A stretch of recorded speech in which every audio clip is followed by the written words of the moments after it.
Well, good morning, everybody, and this is the Town of Hempstead Town Board meeting for January 19, 2021. Madam Clerk, would you please call the roll? Supervisor Clavin. Aye. Councilman Blakeman. Here. Councilman Carini. Here. Councilman D'Esposito. I'm here. Councilman Dunn. Senior Councilwoman Gooseby. Here. Councilman Muscarella. I'm here. I am now going to welcome back and ask our Senior Councilwoman Dorothy Gooseby to lead us in the Pledge of Allegiance. Oh, thank you very much. I'm glad to be back. I pledge allegiance to the flag of the United States of America and to the republic for which it stands, one nation, under God, indivisible, with liberty and justice for all. And thank you all for all your prayers. And I do want to advise everybody, Senior Councilwoman has a cane that is extendable and can hit any member of the town board at any moment, so everybody should be on notice. Because of the governor's executive orders and because of COVID-19 pandemic, today's public hearings will allow for both in-person participation and telephonic participation using the GoToWebinar. Instructions for participating in the GoToWebinar as well as the pertinent documents regarding today's public hearings are available on the town's website.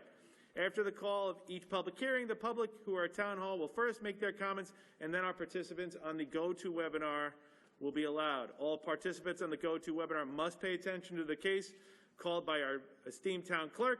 When the public hearing is called to which you speak, you must click on the Raise Your Hand button on the GoToWebinar explained in the instructions in the town's website. If you do not click on the Raise Your Hand button, then you will not be called upon. All participants on the GoToWebinar will be muted until the moderator calls your name to speak. You must pay attention for your name and begin speaking when your name is called, or the moderator will go to the next participant. The moderator will not recall anyone's name, so do me a favor, pay attention. If you are participating on the GoToWebinar and watching a live stream, when it's your turn, can you do us a favor and hit the mute button so we can avoid feedback? Each participant will be given one chance to speak for up to 3 minutes in accordance with the town board's rules. When you're done speaking, your time is up. The moderator will again mute you on the GoToWebinar, and at the end of the public hearing portion of the meeting, the GoToWebinar will be turned off. I am encouraging all those who are using the GoToWebinar to continue listening and watching the meeting on our town's live stream page. Please also note that anyone using profanity or straying off topic, you will be muted. Madam Clerk, please call the first public hearing. Our first public hearing is a proposed local law regarding regulations and restrictions to limit parking in Elmont, Oceanside, and Wantagh. All right. Does any member of the public here at Town Hall wish to be heard on this? And the answer is no. All right. If you are participating on the GoToWebinar, please click the Raise Your Hand button now as described in the instructions on the website. Mr. Moderator. Supervisor, no participant clicked Raise Your Hand on this public hearing. Okay. May I please have a motion? Supervisor, I move that the public hearing be closed and the local law adopted. Supervisor Clavin. Aye. Councilman Blakeman. Aye. Councilman Carini. Aye. Councilman D'Esposito. Aye. Senior Councilwoman Gooseby. Aye. Councilman Muscarella. Aye. Madam Clerk, please call the next public hearing. We have a proposed local law regarding parking or standing prohibitions in Baldwin, Belrose Terrace, Elmont, Roosevelt, Uniondale, and Wantagh. Okay, does any member of the town board wish to be heard on this item? Okay, and is there anyone at Town Hall that wishes to be heard on this item? The answer to that is no. And if you are participating on the GoToWebinar, now is your chance to raise your hand as described in the website. Mr. Moderator. Supervisor, no participant clicked Raise Your Hand on this public hearing. Okay, thank you. May I please have a motion? I move that the public hearing be closed and the motion adopted. Second. Supervisor Clavin. Aye. Councilman Blakeman. Aye. Councilman Carini. Aye. Councilman D'Esposito. Senior Councilwoman Gooseby. Aye. Councilman Muscarella. Aye.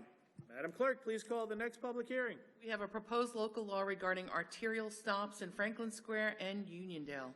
Okay, does any member of the board wish to be heard on this item? Okay, if not, may I see if anybody, oh, I'm sorry, oh, I'm gonna, hold on there. If there's not anybody here at Town Hall that wishes to be heard on this, the answer to that is no.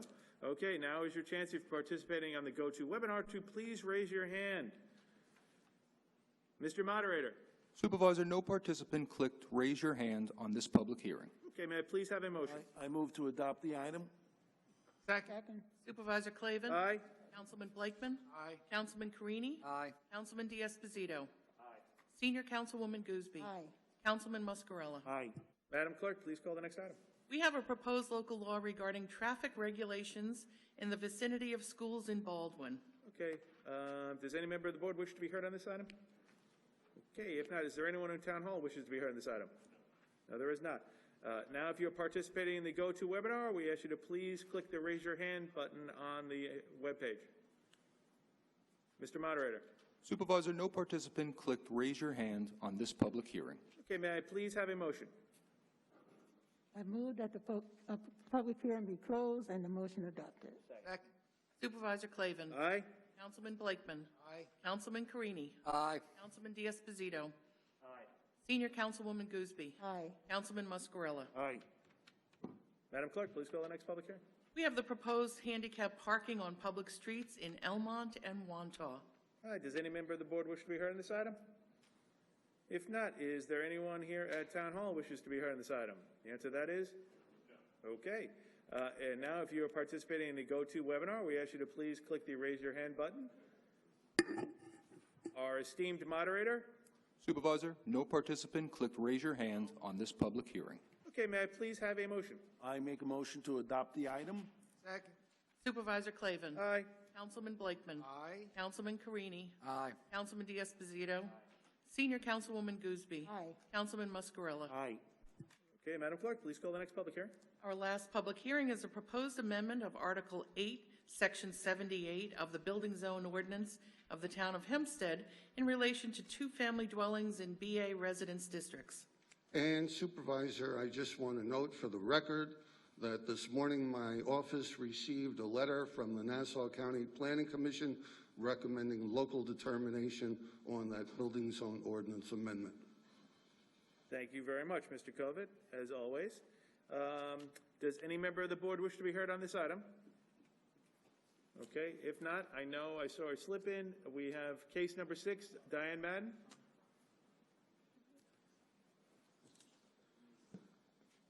Could you please give your name and address for the record? Good morning. Diane Madden, Hempstead. I wanted to mention before I begin that when residents are walking from the other building to this pavilion, you can't hear any of the conversation that's taking place. I'm not sure why we can't sit in this building. I believe Jeannie Driscoll held meetings here. There's 4 people in attendance today. Item number 6, could someone give me details on that and also what the amendment is? Yes. This area of Wantagh, basically a localized 4-block area of Wantagh, was originally developed long ago with 2-family dwellings. Subsequently, the town adopted its zoning regulations and the property was in a BA zone. However, in 1962, in deference to the people who bought those houses and were using them as 2-family homes, the town created the BA district. And basically, the BA district in which they're located says that they're entitled to continue to use those houses as 2-family homes, subject to 5-year renewals by the town board. So every year, every 5 years since 1962, the town board has been granting 5-year extensions to allow those people or their successors to use the property as a 2-family home for 5 years. And the amendment is to make changes on that, you said? To extend it for the 5-year period that starts January 1st, 2021. I mean, on speaker, but I hear nothing. I don't hear anything. Okay, any other questions? No, that's everything. But if someone could please explain to me why the residents cannot sit in this pavilion? Thank you, Ms. Madden. Anything else on this topic? No, thank you. Okay, Mr. Covet, thank you very much for that very detailed and scholarly explanation there. I appreciate the good history. Good job. Is there anybody else in the public that wishes to be heard on this item? If not, good. We will go to the participating in the GoTo webinar. If you would please hit the raise your hand button now as described. Supervisor, one participant has clicked raise your hand. Okay. Ms. Valerie Lamp, perhaps also Ms. Heffron, I apologize. Please go ahead with your public comments. Mrs. Heffron, if you give your name and address for the record. Hello? Ms. Heffron? Hello? Yep. Can you give your name and address for the record, please? Yeah. Excuse me. Valerie Heffron and St. Augustine, Florida, and Massapequa, New York. Thank you. Hello? Yep, we can hear you. Okay. Is this the public hearing for the stop sign? No, this is item number 6 on the calendar, ma'am. Okay. Well, anyway, I was just calling to ask if you would allow your public virtually participating through this GoToWebinar for public comment and Okay. miscellaneous. Ms. Heffron, are you calling regarding any comments regarding proposed amendment here for item number 6? I'm not sure what item number this is. I'm not sure what item this is. It's regarding the two-family dwellings residence district. Are you calling regarding that? I'm calling to allow you for First Amendment. Any questions regarding this item number 6? We've set forth the criteria and rules on the calling in. I'm calling to ask you to allow your public to be heard. Okay. Thank you. Mr. Moderator, anybody else on the GoToWebinar? Supervisor, no other participant clicked raise your hand on this public hearing. Okay, now, in that case, in order to comply with CEQA, it is necessary for the board to first adopt a negative declaration of environmental significance. Item number 1 on the number 41 on the administrative calendar is the CEQA negative declaration for this matter. So, in order to comply with law, I would ask for a motion to adopt that resolution out of order if the board is of a mind to grant the rezoning. Mr. Supervisor, I move that we take the matter that is on the administrative calendar for the NED deck that relates to item 6, and that we vote on that separately now prior to a vote on item number 6. Okay. I second the motion. So will someone move item number 41 then? Item number 41 on the calendar. My only question is, any public comment? No, there's no public comment on it. Okay. Okay. So at this time, I guess it is now a formal motion to be made accepting item number 41 on the administrative calendar. Do I have a second? Second? Okay, Supervisor Clavin. Aye. Councilman Blakeman. Aye. Councilman Carini. Aye. Councilman D'Esposito. Aye. Senior Councilwoman Gooseby. Aye. Councilman Muscarella. Aye. Just for clarity on the record, that was administrative item number 41 that was just adopted. Okay, so then, Madam Clerk, would you please call item number 6? Okay, is there a motion to move? My apologies, that's on me. May I please have a motion on item number 6? I move that item number 6 be adopted. Okay, I second it. Supervisor Clavin. Aye. Councilman Blakeman. Aye. Councilman Carini. Aye. Councilman D'Esposito. Senior Councilwoman Gooseby. Aye. Councilman Muscarella. Aye.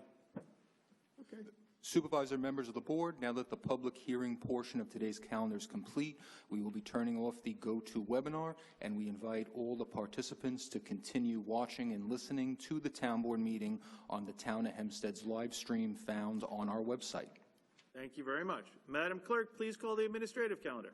Okay, there are items 7 through 53 with the exception of administrative item number 41, which was just passed on the administrative calendar. I also have one resolution that is of an urgent or emergency nature. The resolution is entitled a Resolution Authorizing Acceptance of the 2021 Nassau County Multi-Jurisdictional Hazard Mitigation Plan to provide the opportunity for receipt of available government funds to be utilized for the implementation of future hazard mitigation projects within the town of Hempstead.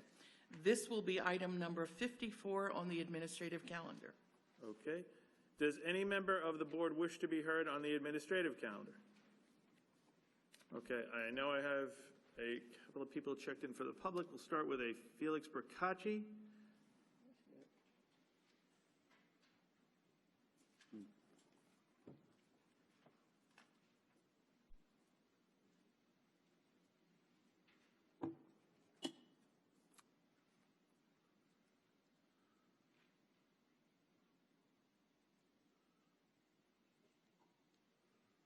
Morning, Mr. Bercacci. If you give me name and address for the record, please. I want to speak on item number 47. Thank you. The appointing of Joseph Nocella as town attorney. Joseph Nocella's appointment to town attorney will make him the newest member of the town's ethics board and its council, according to the town's ethics law. I propose the town set up a web page that includes Mr. Nocella's email address and instructions for submitting an ethics inquiry. In addition, the town should provide an email address for each of the ethics board members so Mr. Nocella can communicate with them through an official channel. The town's FOIL office has been telling residents to contact the town's outside counsel, Stephen Leventhal, not the acting town attorney, saying she cannot provide personal contact information of ethics board members. According to the town's ethics law, Mr. Leventhal has no official position in the town's Board of Ethics, so it is unclear as to his role in relation to processing ethics inquiries. I submitted an ethics inquiry on December 31st, and I have yet to receive any response from Mr. Leventhal or anyone else on the Ethics Board. This task is now the responsibility of Mr. Nocella as counsel to the town's Ethics Board, so it is necessary that Mr. Nocella contact information be made available to the public.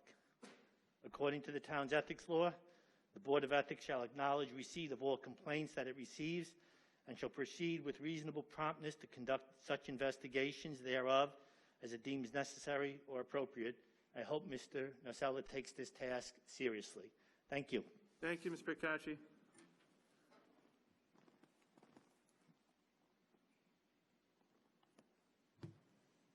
Thank you very much for taking care of the mic and stuff. Appreciate it. Next, I have Diane Madden.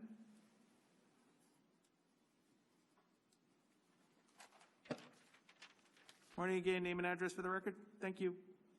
Diane Madden, Hempstead. I have a question about Mr. Nocella and the assumption that he'll be remaining on this ethics board. What happens in the event that someone may have a complaint, an ethical complaint, within the town attorney's office? Charles. Charles Covitt, thank you.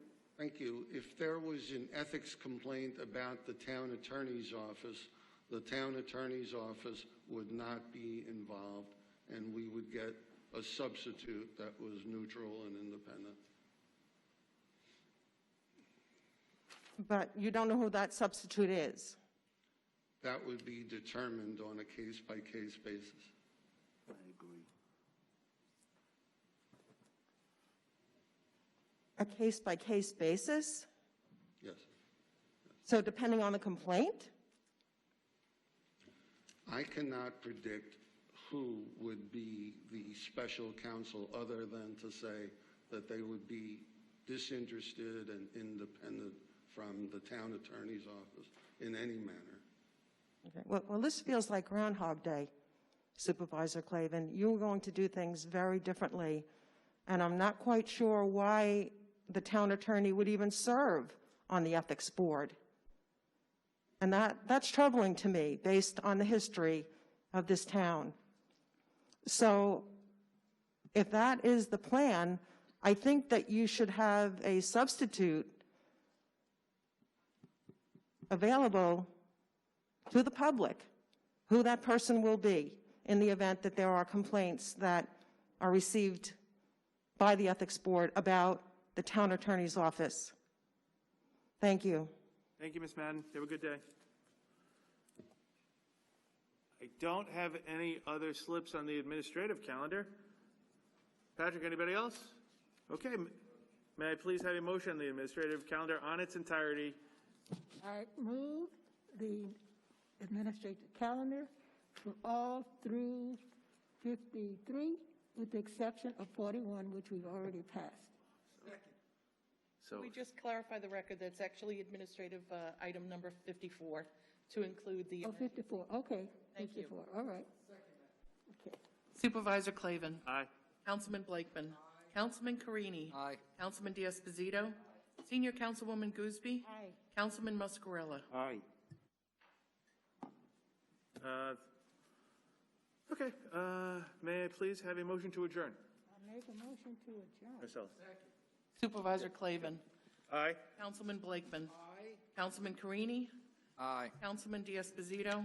Senior Councilwoman Gooseby. Aye. Councilman Muscarella. Aye.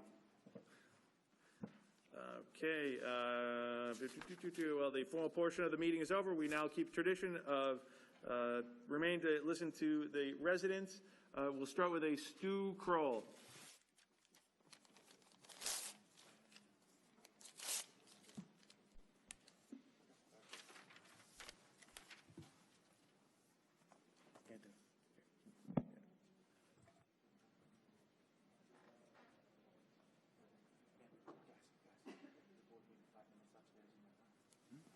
What's up?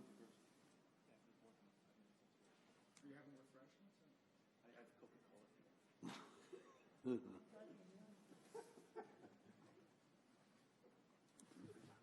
thought you used to bring bagels.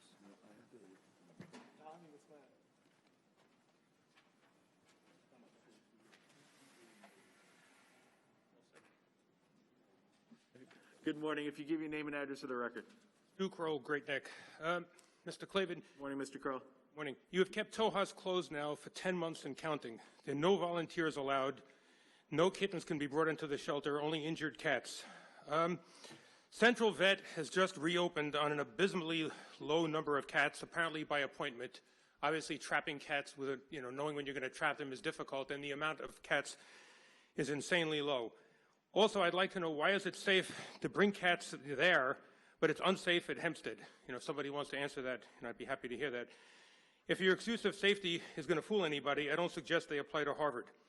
TNR is virtually a contactless program. Last month, I had 4 cats fixed at the town of North Hempstead shelter. I picked up those cats, and all involved personnel are still alive and kicking. A favorite rescue of mine, located in Freeport, usually fixes over 100 cats on a weekly basis. They take all necessary precautions, and everyone has stayed safe. It is taking this type of action that at least tries to keep the population of kittens under control and minimizes the tremendous suffering that these animals face on the street.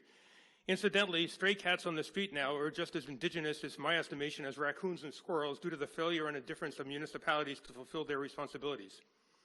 How can a pretense of safety be alleged while Mr. Clavin took a photo with 10 people, none of whom were wearing masks? A 200-person fundraising dinner, when the state limit was 50, gives the impression that the supervisor wasn't terribly concerned about employee safety. Somehow I'm starting to see a contradiction here. This is a vacuous, deceitful attempt to keep the shelter closed for his own reasons. Any excuse of safety concerns is as false as his lying campaign promises. For instance, he stated he will accept all commissioner resignations. How many of these resignations have been accepted? Have you stopped all mailers as stated, except for tax purposes? I suspect not.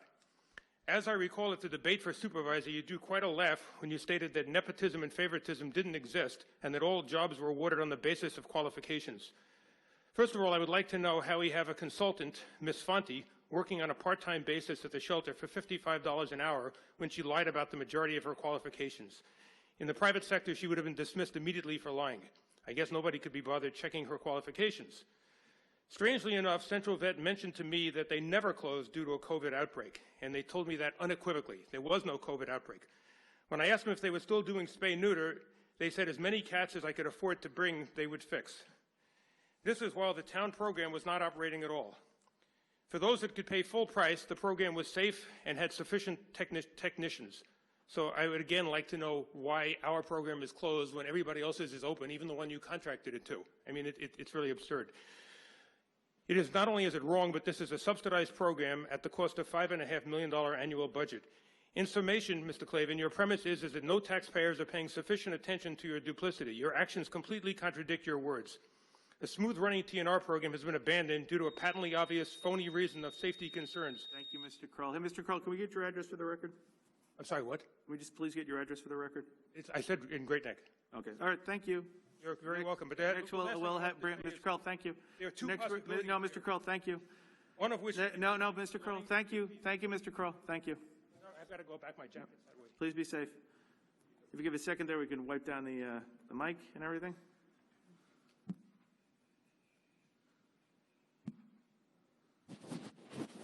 Thank you, kind sir. Next, I have Felix Percacci. Name and address for the record, please. Receiver of taxes, Jeannie Driscoll. Name and address for the record, please. In-person tax No, Mr. forms Sir. for the months of January. Sir. Just your name and address for the record, please. Felix. No, your last name? You're running the clock on me. I'm not running the clock. I'm just saying. It's running. Don't yell. You did just for the name and record from the Well, beginning. can you stop the clock? Felix Procacci. Same Thank as it you. was for the last 10 years. Receiver of taxes, Jeannie Driscoll, has scheduled in-person tax forums through the months of January and February, and some of these tax forums take place right here in the town's pavilion. Don Clavin has been using COVID-19 as an excuse to prohibit citizens from sitting in the pavilion during town board meetings. Yet Clavin has no problem with Jeannie Driscoll holding taxpayer forums in the town's pavilion. Apparently, the millions of dollars the town has spent on evaluating COVID-19 transmission shows that the virus is more contagious at town board meetings than at taxpayer forums. The truth is, Clavin uses COVID-19 excuse only when it suits his agenda. At the last meeting, he gave an impassioned statement to law student Claudia Canan, telling her the town's TNR program was suspended due to his concern for employees. But just last week, Clavin took a group photo at a park with employees and residents in which he stood shoulder to shoulder, much closer than any person would ever get to a town employee dropping off a cat for TNR. What Clavin forgot to tell Claudia was that he is a liar. The suspension of the town's TNR program has nothing to do with Clavin's concern for public safety. Last October, Clavin held a fundraiser in which 200 people sat 10 at a table, and there have been numerous photo ops during this pandemic with Clavin residents and employees standing shoulder to shoulder. In one incident, the town published a photo with none of the people at a Clavin event wearing the mask. Coincidentally, this picture was taken down when it was spread on social media. COVID-19 has even been Clavin's excuse to hold emergency town board meetings. Clavin has said the town board needs to pass COVID-19 resolutions before money can be allocated, but in the case of the $1 million allocated to H2M on September 8th, FOIL documents show that money was spent prior to the resolution being passed. The fact is these urgent town board meetings were just a method to get free publicity. As for the $1 million H2M contract passed after the money was spent, I am still waiting for records that show what work was performed. Yes, 4.5 months after the resolution was passed, the Clavin administration cannot tell taxpayers how they spent $1 million of taxpayer money, or they can say it was COVID-19 related. Thank you for coming, Mr. Bicacci. It's nice to see you in person. Next, Diane Madden. Thank you for wiping it down again. Awesome, dude. Seriously. Morning again, Ms. Madden. Can we please have your name and address for the record again? Diane Madden, Hempstead. I'd like to know when this board is going to allow for public comment virtually during the miscellaneous calendar. We will take it under advisement. Thank you. I'd like to know when this board is going to hire an outside diversity consultant based on the family tree hiring we saw and promoting we saw today again. H2M, have they advised the town officials that you need cashless exchange at the animal shelter? You have touchless toilet bowls, I believe. They're still taking cash by hand and coins. Has H2M made that recommendation? Thank you for the recommendation. Taken under advisement. I wish you'd take all my recommendations under advisement. You'd probably win again in the fall. The CSEA, I know that they have been a strong influence at shutting down the programs at the animal shelter. what's interesting is that Terry Hooker and Mike took issue with some job descriptions, which I agree with, that Hempstead's own civil service must update their job descriptions for the needs of the philosophy of a humane no-kill shelter. That didn't happen. What happened was you used COVID as an excuse to allow animals to die in the street, to be left on the street. And what I'd like to know is the union president and the vice president actually have titles. They are working outside of those titles. So the next time they would like to interview me as a candidate, and I look forward to it, I'd like to know how they can work out of title, but no one else at the animal shelter can work out of title.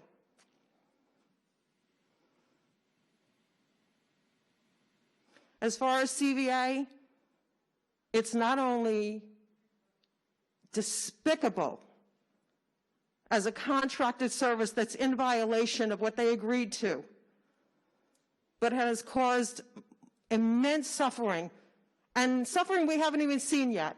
This is actually kitten season. It's imperative that you, Mr. Clavin, as you promised, fix the animal shelter, re-implement the on-site safe, contactless program, and avoid litters upon litters of kittens born just to die on the street. That blood is on your hands, Supervisor. It's preventable. You can avoid it. All you have to do is pick up the phone and start the on-site program and stop this joke of a central vet that, by the way, you lied about an outbreak. There was no outbreak. We really appreciate it. Thank you very much, and I do appreciate your comments. I've taken under advisement. Next, we're going to ask a Maria Angel, and again, if you could wipe it down as you have been diligently. Thank you so much.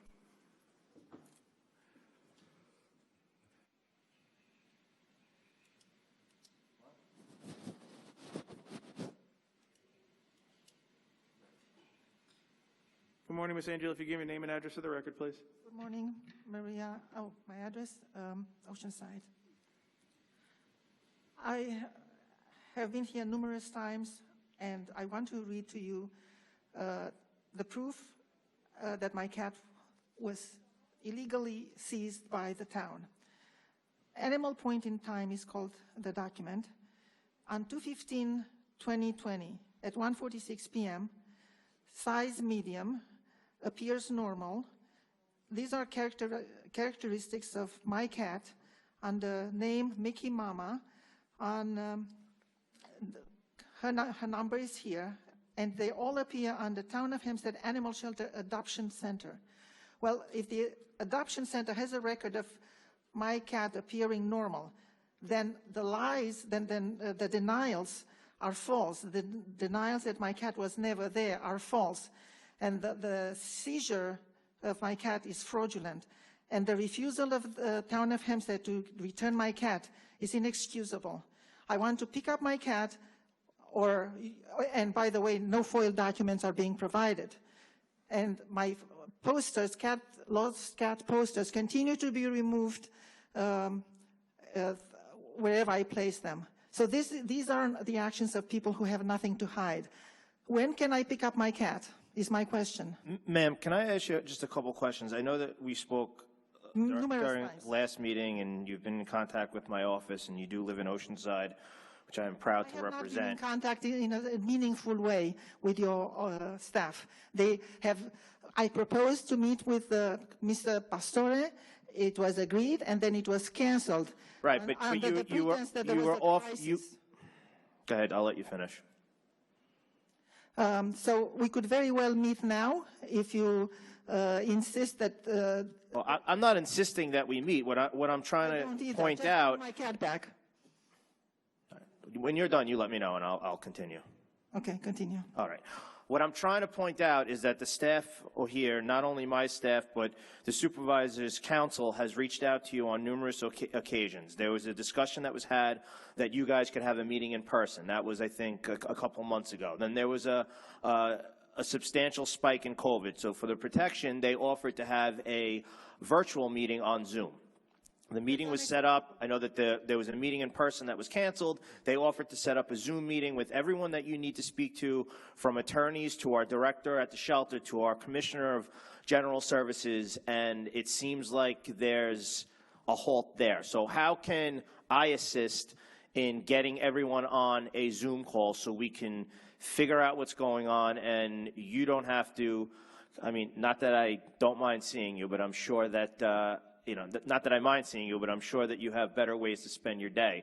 So how can I assist in getting everyone on a Zoom conference call so that we can figure out your issues and come to some sort of conclusion so we could put this behind us? The Zoom offer was downgraded to a phone call. You don't discuss documents over the phone. You go in person and show what you have. And what I have here constitutes proof beyond a reasonable doubt. When a cat is described as appearing normal on 12 days after her disappearance. But you have had in-person meetings. Staff from the town clerk's office has met with you on 2 different occasions to provide the information that they had. They didn't know how to answer.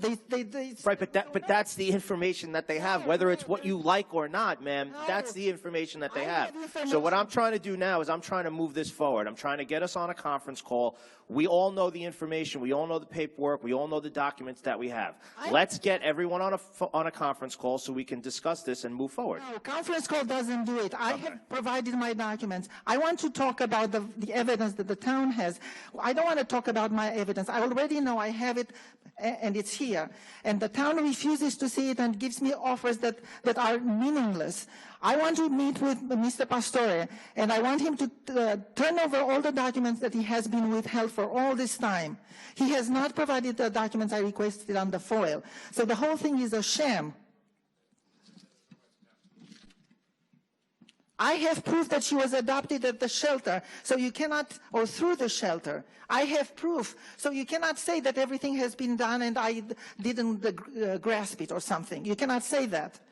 I have proof, and you've done nothing about it. Appreciate it. Next, we're going to call up Ernest. Oh.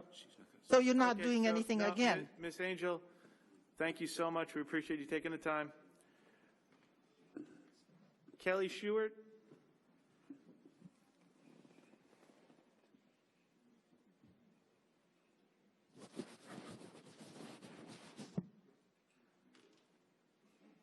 Hello, Kelly Shewart, Merrick, New York. How you doing, Ms. Shewart? Good, thank you. As per an email with Christine Grillo, very, very nice to speak with her, the $5,000 donation from Dr. Inframuso went to the Tales of Hope Fund. As per a 2018 audit, they recommended that was a separate fund, and I don't believe that was done. Can anyone confirm that? I will have to follow up, but appreciate you pointing out if that's the case. Okay, because that, she did CC Mike Pastore on the email. He was supposed to get back to me to address some concerns I had about CVA. One of the things, I'm not sure how familiar you are with the Town of Hempstead program, which was fantastic, and we miss it horribly with kitten season beginning, is the paperwork, which is vital. It tells us what vaccines were given, if they were dewormed, and flea treatment. One of the problems I mentioned last time was I had a kitten and I got it taken into a rescue, but I didn't have any paperwork to show. Yes, it was vaccinated, and a 3-month-old kitten really shouldn't be double vaccinated. So my concern was with Mike Pastore. He didn't get back to me. I'm going to email him again today. Is that who the person is that would have to speak with CVA about changing what they do and how they run it? Mr. Pastore does run the shelter, so I'd follow up with him, and I'll ask him, and I know he's listening right now, to make sure he communicates with you today when you send your email. Fantastic. That would be great. And the $5,000, as per the donation, was said, it was to enhance behavior needs. When there's somebody already on staff making over $100,000 for behavior issues, is that correct also? I couldn't answer that question, but, again, we'll take it under advisement and see if we can follow up with the answer for you. Okay, only because if the $5,000 is for miscellaneous medical and behavior needs, it's kind of a double dip. And for the record, CVA has denied vehemently that they had a COVID outbreak, that it was a staffing issue, that schools closed and they had to That, just so you know, that was related to COVID. So that, just so you know, their staffing issues and the schools closing were actually related to COVID. So the stuff actually does kind of all intertwine. Yes, but wording to defame them, saying, just people hesitate. No, there was nobody defaming anybody. You know, everyone's facing a lot of problems. Everyone's facing a lot of, scary situations at employments. We face a lot of scary situations here in the town with these great people I work with. All these facilities do. And people, most people get it. Unfortunately, if you have an outbreak someplace or your family, you can't go to school and you have to watch your kids, everyone's got to be a little understanding during a pandemic. And, for the most part, most people are, like you are. You always have been. You've always been very pleasant to deal with. So I'm very grateful for that. Thank you. I agree that people are trying to be understanding of it, but nobody wants to put that on, people might be hesitant to go somewhere because of it. My other concern with the $5,000 is we just want to make sure it actually goes to the animals. And will the shelter, I guess I'll follow up these with Mike Pastore, but I do want them on the record, my concerns. It is kitten season. It is. It may seem, it's so cold out. No, but it is. And will the shelter, I'm not sure you could answer it, but I do want it on the record. My concern is, will the shelter take kittens? At the time it's deemed okay by our health expert, yeah. I mean, look, as I said, listen, we follow the advice of our EMS director, who's a treating physician at Winthrop. And based on everything that's going on in the world right now and the second wave and all these people getting sick and some of my friends getting sick and people I know dying, we take this stuff hardcore serious, as everybody should be. And that's why I said, if anybody who thinks like we shut a shelter down because we want to shut it down, it really, it's a pandemic. We've had hundreds of thousands of people die. To be honest, none of us understand why the shelter's not open. Yeah, that's okay, because you know what? Like I said, but you know what?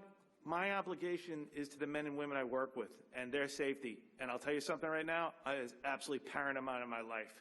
I care about these people, and when the doctor says it can operate in a safe fashion for the coworkers I have, for their safe, because I care about them, just like I'm sure you care about everybody you work with or everybody in your family, that's when it will.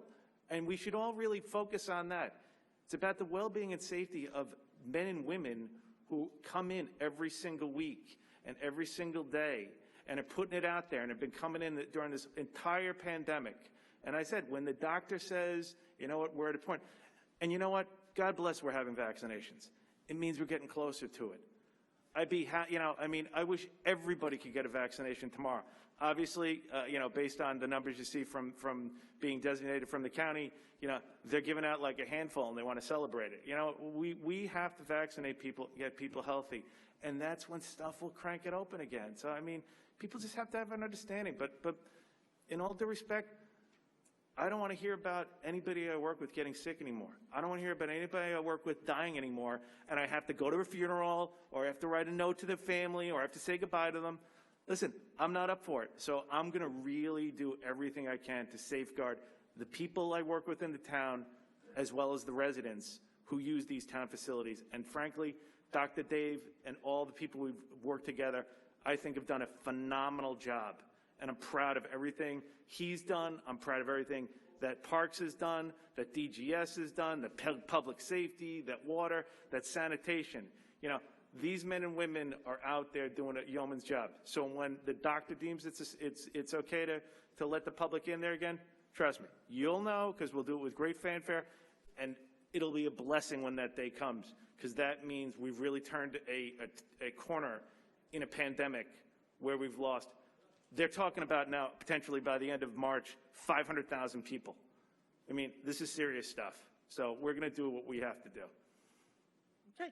Thank you. May I respectfully ask one other question? Is for a doctor that what criteria for the vet for the shelter vets use the I can't think of the name off the top of my head, the veterinary medicine, like there's a official guidelines that veterinarians are following. I was just curious, does he follow that, or is it Dr. Dave follows the guidelines of the CDC and the Nassau County Board of Health, who he works really, really closely with. So I'm going to go with Dr. Dave every single time. All right? I appreciate it. But I will tell Mike Pastore when he sends the email to respond to you, because you are very, very nice every time you come in here. And I'm very grateful for that. So thank you. Email that Christine sent. Well, they're going to yell, I'm talking to you too long. I'm teasing you. Listen to me. Listen, I will make sure I will ask him to respond, because I know he's watching right now. Fantastic. All righty? You take care. Next we have Meta Meride.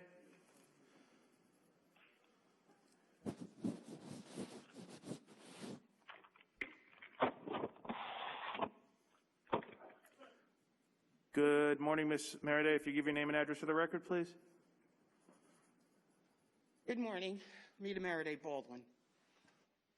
I should be getting 6 minutes because I was here in time to speak on the admin calendar.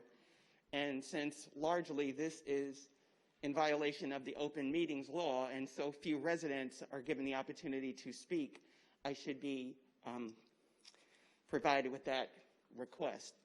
Councilman Carini, it's so good to see you. It would be awesome if you could return a phone call or have a staff person respond to an email. Also, Supervisor Clavin, I sent you an email as well with regard to my issues from the previous town board meeting and have yet to receive a socially distant response of any kind. Even robo would have been appreciated. I am just very appalled with regard to the ongoing lack of diversity and inclusion in this township. The fact that residents do not have an opportunity in all of this discussion about being safe and secure, but they don't have an opportunity to speak about the issues and the millions of dollars that are getting paid again to what a previous speaker said, the family tree hiring. That is abhorrent to me, considering the issues that you stood on and the platform that you stood on to be elected. And even the fact that you have basically, been reading memos and notes and not even looking up to residents who have taken the time to come here, and you basically brushed them off. As far as, yes, you haven't even given them the company line that someone will get back to you. Some element of courtesy for the position that you sit in.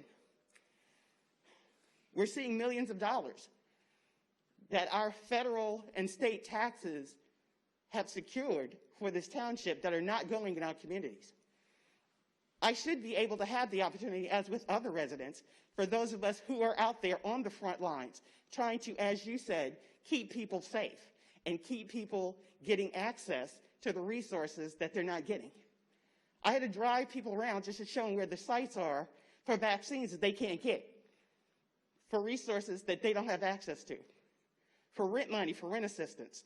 You have these amendments and resolutions in here to give more money for rental assistance. But how much is actually going to the rental assistance versus staffing under the family tree hiring plan? Where is the diversity? You've got new hires and new promotions. Where's the breakdown? You've got contracting, still seeing the same names. So clearly, there's no veterans, there's no minorities, there's no disabled businesses incorporated in this. So you're also in violation of state and federal mandates with state and federal money. But the most important issue is the lack of speech. Freedom of speech is the First Amendment right. We should be able to be here. I'm sure at your fundraisers, you're not going to have people that have to be driven from a clear across the town building. Thank you, Ms. Merida, and it's nice to see you. I'm getting here my in other person 3 today. minutes that I was not given because somebody was not able to get here before you voted. Thank you, Ms. To Merida. take off the speech. I'm going to continue Thank you very to much, speak Ms. as Merida. is my right. Thank you. Patrick. You can turn off the mic. Thank you, Ms. Merida. Do we have any other members of the public, Patrick, who want to hear? Okay. Thank you so much, everybody. Stay safe and have a wonderful day.